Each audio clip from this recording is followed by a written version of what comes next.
Hi, I'm Owen Fitzpatrick, author of the book The Charismatic Edge and founder of the online Charisma Training Academy.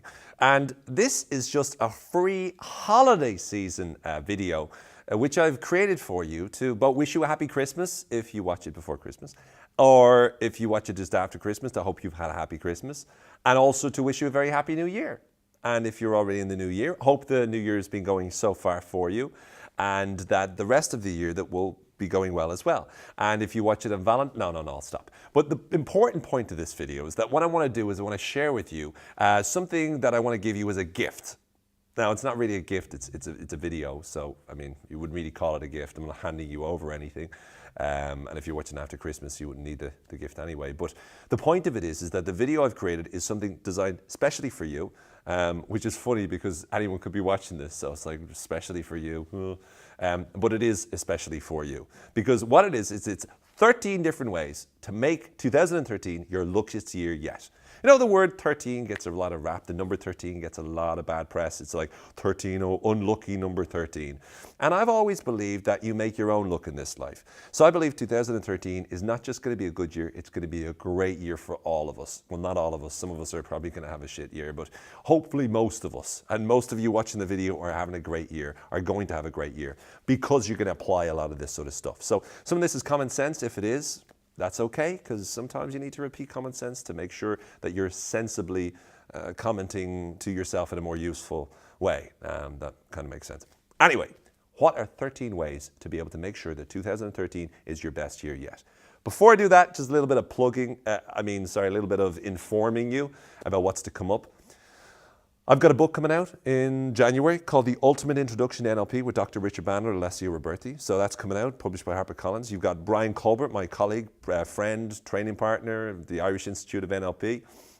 He's got a book coming out in January as well called From Ordinary to Extraordinary, which is a really great book, which I definitely recommend you get your hands on. In March, I have another book called The Charismatic Edge coming out, again published by Gillan Macmillan. Again, get your hands on that. And I've also finished the sequel to Conversations with Richard Bandler called Memories, which is again written with Richard.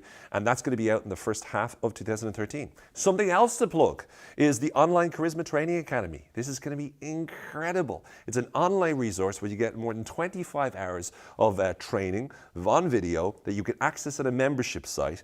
And in that, you'll also be able to download PDFs and download MP3s. It's a mixture of the Charisma boot camps, 2010, 2012, and a lot of other videos I've created on top of that.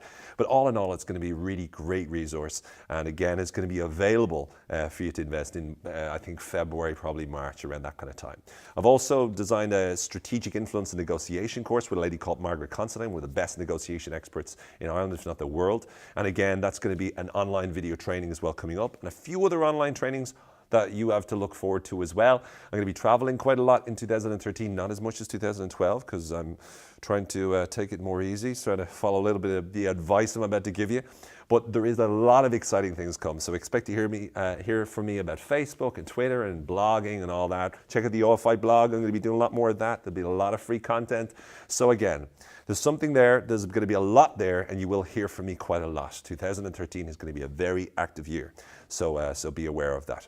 Anyway, here and now, here's your present, okay? And I want you to stay present for this whole time, because I'm going to talk to you about 13 different ways in which you can make 2013 a phenomenally great year. Here we go. Number one, we've got quality time. What I mean by quality time is quality future, in fact. What I mean by quality future is how to ensure that you have a great 2013 starts with what you decide to do about the new year. Instead of making resolutions, Tom, Dick, and Harry make resolutions. They say, oh, I'm going to have a resolution to stop smoking, resolution to lose weight, resolution to do this. Look, most of the time, let's be honest, you don't do the resolutions. Most of the time you spend telling people about resolutions and then telling people how you didn't succeed with the resolutions. So forget about having resolutions. Instead, resolve to set goals and to decide what kind of life do you want to have? What kind of future do you want to have? What kind of achievements do you want to achieve? What kind of things do you want to get? What things do you want to learn? What ways do you want to grow? Who do you want to meet? Start to be clear over your goals, what you want to be, what you want to achieve, where you want to go, what you want to do.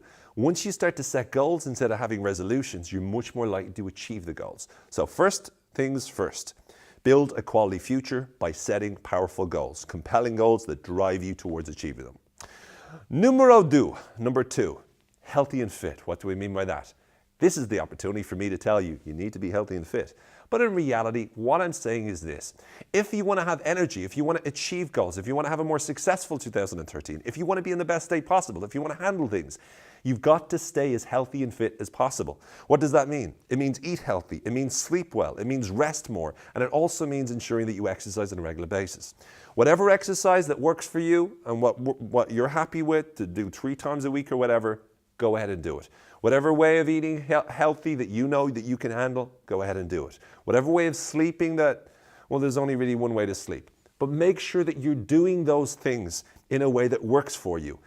What's really key here, and what I'm really telling you here, isn't what foods to eat or how to exercise or any of that stuff. What I'm saying is this. Take deliberate time to ensure that this becomes a priority, that this becomes a value to you. Make sure that you value being healthy and being fit. When you do, you'll find yourself in a much better position with a lot more energy as a result. Next, number 3, connect more. What I mean by that is taking the opportunity to spend some quality time with your loved ones. You know, a lot of times with Facebook and Twitter, everyone's like, and people are liking each other and connecting on Facebook, and that's great. But I'm not talking about social media connection. I'm talking about human connection, personal. I'm talking about being able to ensure that you're spending more time with people, talking to people, smiling with people, having fun with people.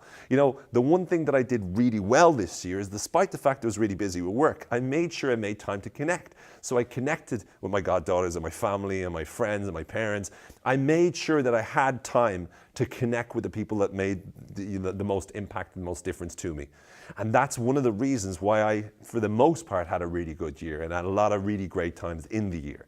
Make sure you take time out through this year to connect more with people, not just through liking on Facebook. Oh, I liked you. That's not connecting.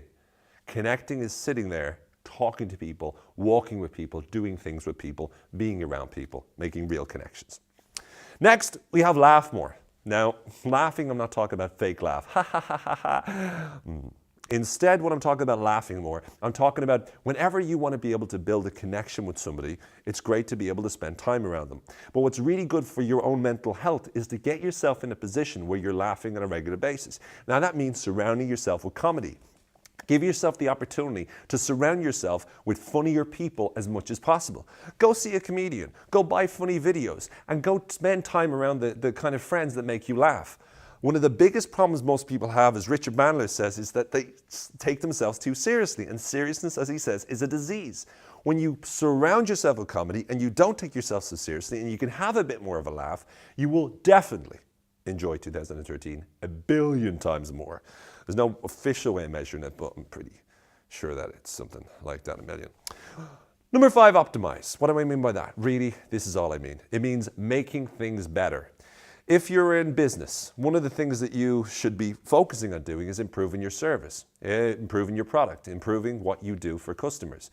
The more you can focus on improving a little bit at a time, either incrementally or in a transformational way, the more likely you are to be better and do better in business. But also in your personal life, focus on how you can do whatever it is that you do even better.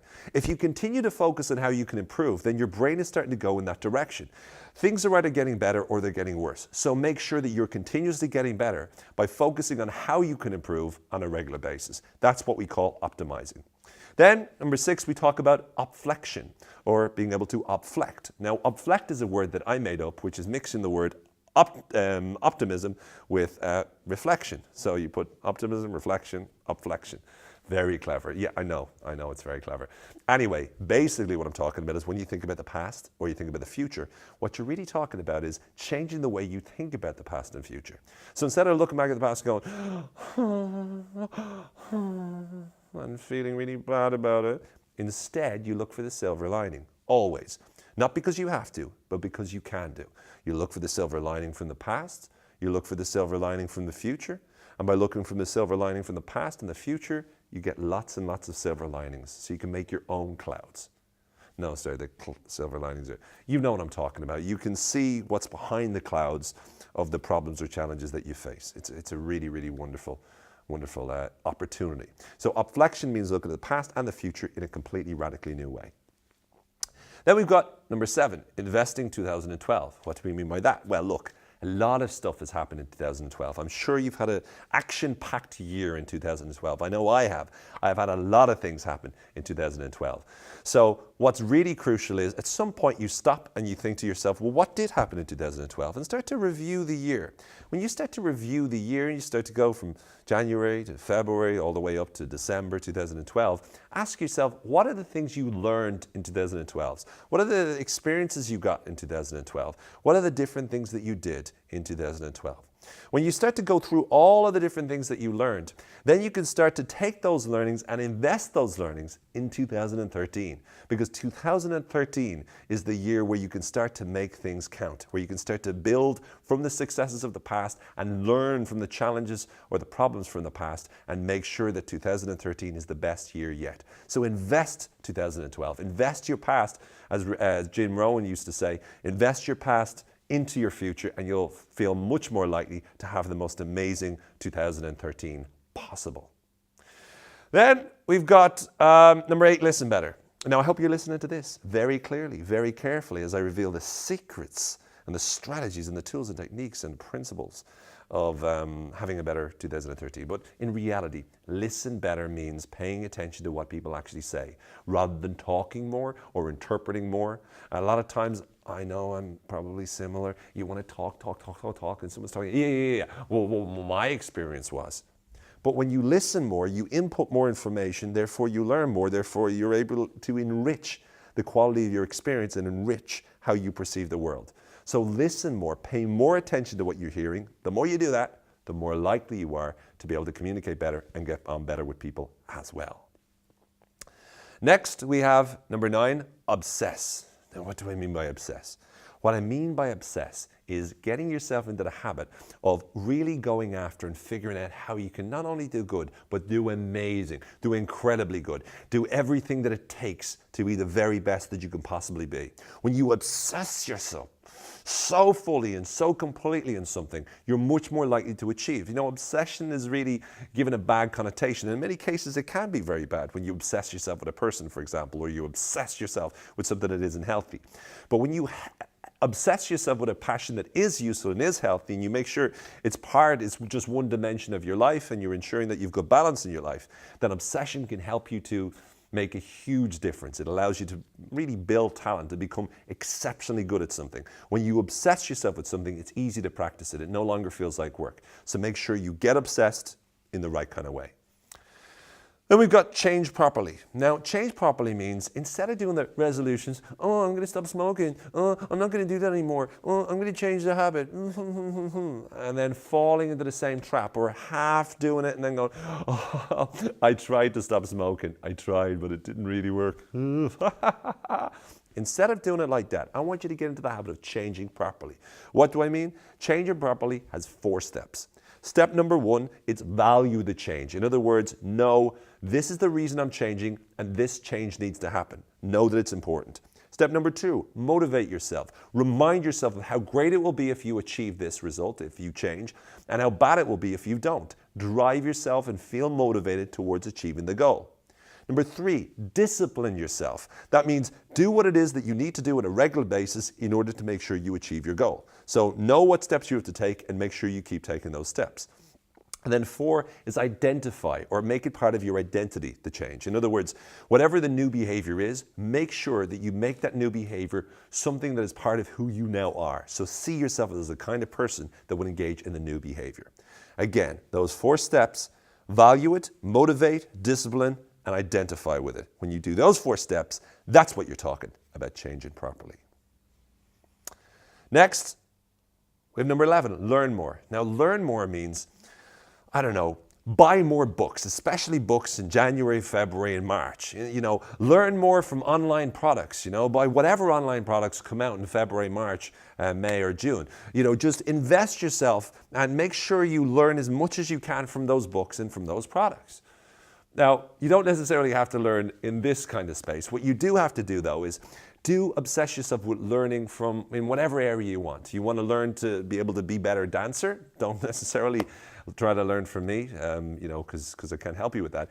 But do find a good school or find a good way of learning and give yourself the opportunity to learn something new. The more we learn, the more it improves our brain power. It makes us smarter. It makes us see things differently. The more you experience new things, the more you learn about new things, it actually helps your brain power in general. It also helps you feel happier about yourself. It builds your self-esteem. Learning is really great for you. And the more that you invest yourself in learning something, the more you read books, the more you challenge yourself and listen to audio programs that do whatever it is, whether you're learning new languages or whatever the case may be, the more you expose yourself to learnings and attending classes and courses, etc., the better it is for you. So keep investing in yourself, keep learning more. Every year, it's one of my highest priorities, and it's one of the reasons why I think I feel really good a lot more often than most people. It's because I'm investing continuously in learning and becoming better and becoming happier as a result. However, at the same time as learning more, you gotta relax more. You know, it's one of the most important things that I had to teach myself, because like I'm Mr. Time Management, right? The Not in Affairs program, all that sort of jazz. And I did present that for a number of years. But in presenting it, sometimes it's easy to give the advice, it's not so easy to take it. Now, I've been disciplined enough, and I'm pretty good at managing time, in that I was on like 100 flights this year. So I've had a massively, 102 flights actually, and I've had a massively long year. So long that I actually have time to count how many flights I'm on. That's how much spare time I have. But the reality is that with all those flights and all the stuff I had to do, I had to organize all of that. But I also had to slot out time to be able to relax. And now in 2013, I've already slotted in holiday time and time to relax as well, because it's really important to slot that in and make that part of your actual calendar, part of your diary. You need to ensure that you're regularly taking time out to relax more. This world is full of all this incoming information with emails and Facebook and Twitter and iPhones and blah, blah, blah. It can make you crazy. So when you take some time out and listen to the whole notion of the power of now, being in the present, being in the moment, just chilling, being able to just go, I'm just going to relax, switching off the phone, switching off the email, closing down the laptop, and being free for just a while. Giving yourself those spaces, giving yourself that time to relax is vital. It allows you to check in with yourself to see how you're feeling. It allows you to connect more with the universe, connect more with nature, go out into nature, experience it. And when you do so, you're much more likely to actually feel a lot better, a lot healthier, and to make sure 2013 is a lot more enjoyable of a year. And then last, but by no means least, number 13 is discipline yourself. What do I mean by that? What I mean by discipline yourself is probably the most important thing you can possibly do. Look, the main difference between those people who are successful and those people who aren't is the people who are successful do what it takes. The people who aren't, don't. It really is that simple. When we talk about luck, generally, that's how you make your own luck. You take the action, and whatever happens, you keep taking action until you get the result. A lot of people don't do that. A lot of people spend their time going, well, I guess it wasn't meant to be. Or then they try The Secret, and they sit down and they go, I'm imagining attracting all of this wealth and all this fortune my way. And it never, ever comes. Because if you don't take action, how is it supposed to happen? People aren't going to knock down your door and go, hey, I know you've been sitting on your bed practicing, but here you go. You need to go out there and do the kinds of things that allow you to get the result, which means hard work sometimes.